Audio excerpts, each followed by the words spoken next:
The Fantastic Four First Steps is directed by Matt Shakman and is the introduction of the Fantastic Four into the MCU. In a retro-futuristic world, the Fantastic Four are forced to balance their roles as heroes with the strength of their family bond, all whilst defending Earth from a ravenous space god called Galactus. When it comes to previous iterations of Fantastic Four, they haven't exactly gone smoothly. Now, I can't talk about them from a personal point of view because I haven't really seen any of them. We have the Roger Corman one, which was never officially released. There were the two Tim Story directed movies, and then we had Fantastic, which was impacted heavily by studio interference. I think I saw 15 minutes of that movie and turned it off, but now Disney have bought Fox and the Fantastic Four can come into the MCU. When they initially announced John Watts, the director of the recent Spider-Man movies with Tom Holland, to direct, I was pretty excited, but then he left and they announced Matt Shakman, who directed WandaVision. I thought WandaVision was okay. It had some really great episodes, especially at the beginning, but then it kind of got bogged down a bit. So I wasn't really sure about him directing Fantastic Four, but the trailers really won me over and I began to get excited for this movie. With the Fantastic Four First Steps,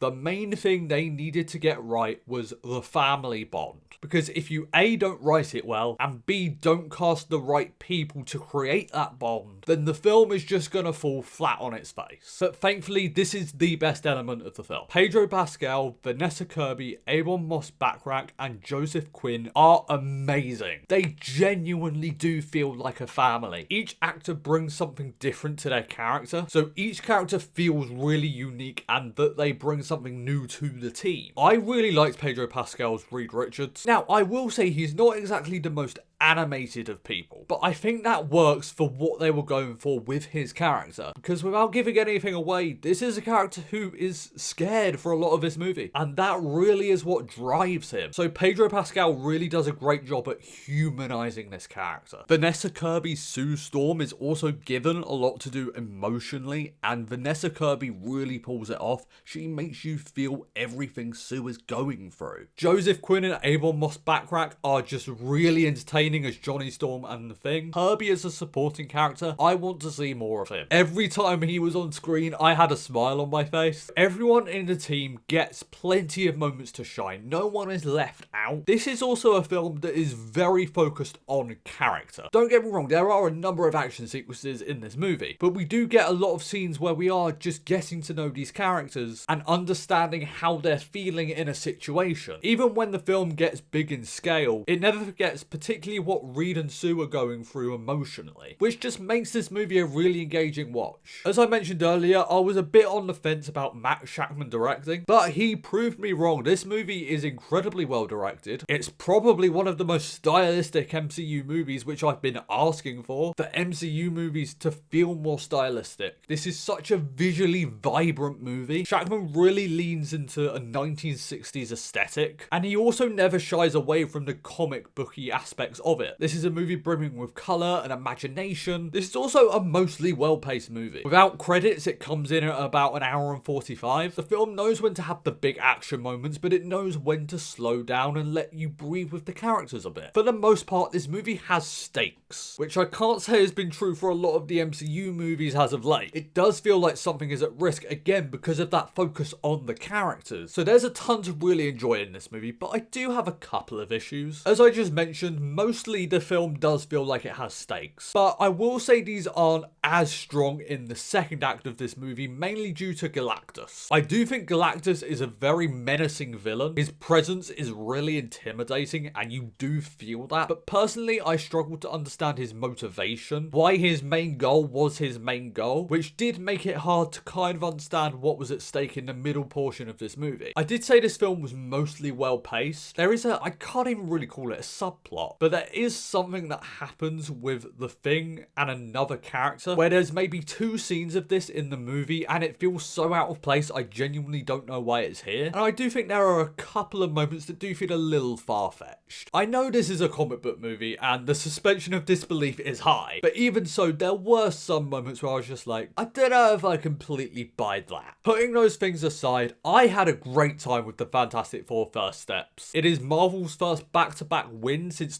2019. We've had Thunderbolts, now we've got Fantastic Four. Both movies are great. While I personally like Thunderbolts a little more just because I resonated with its message, the Fantastic Four First Steps is still a ton of fun, and I'm intrigued to see where they take these characters next. I'm going to give the Fantastic Four First Steps an A-. Guys, thank you so much for watching this video. You guys are awesome. Blu-ray Billy, logging off.